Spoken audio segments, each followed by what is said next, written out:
dining finesse. It was about making presents. It's a privilege to address you once again at this annual general meeting as I stand before you for what I think is likely my final AGM in the country. You never know.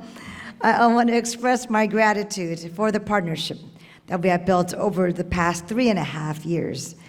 This is not a farewell yet tonight, but I do warmly reflect, especially on watching that great video, on the great events and programs that we've worked together in these past few years.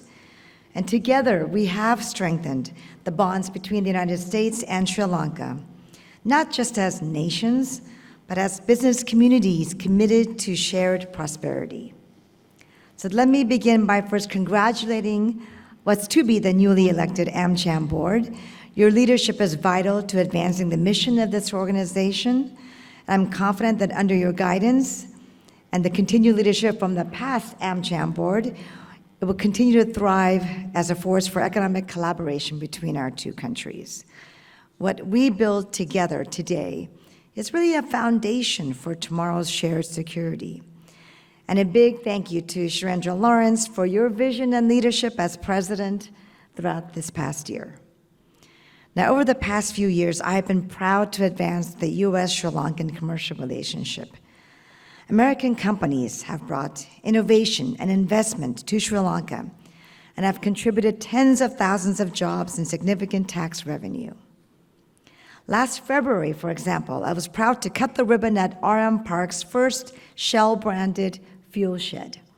This family-owned company from a small town in California, operating more than 100 fuel sheds throughout Sri Lanka, has delivered American expertise and efficiency.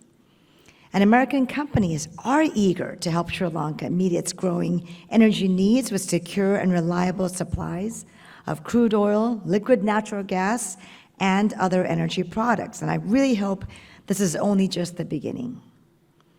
In the consumer goods space, Englander Mattresses opened its first store in Sri Lanka a few months ago. Now, don't be fooled by the name Englander. It's actually not British. It's American, based in Chicago. This luxury mattress brand is only present in 23 countries, but saw an opportunity to sell a high-end product right here in Sri Lanka. And that sends a signal about the country's economic recovery and its increasing attractiveness as a market for international brands.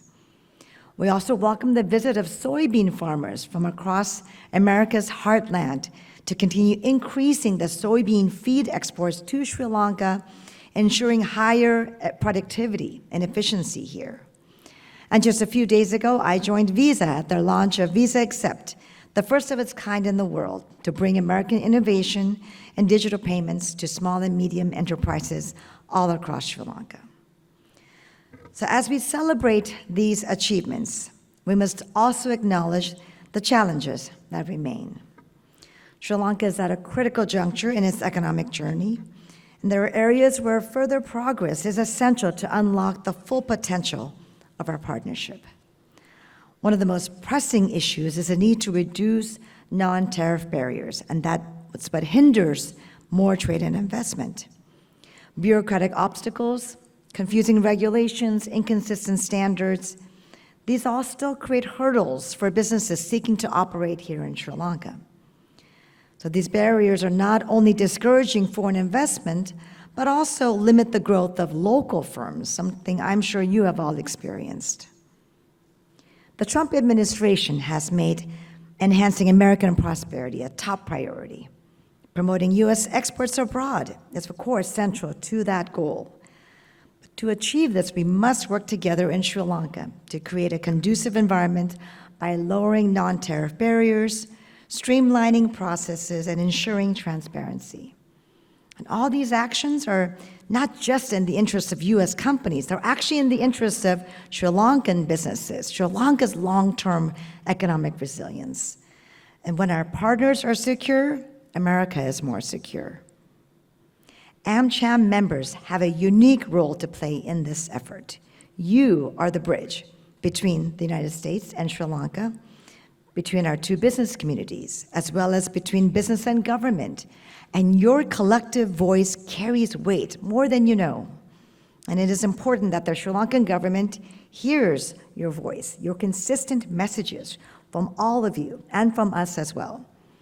And together, we can press for select reforms that make it easier to do business here, benefiting American and Sri Lankan companies both. Now, one area where Sri Lanka's new leadership has shown promise is the fight against corruption. This is a welcome development.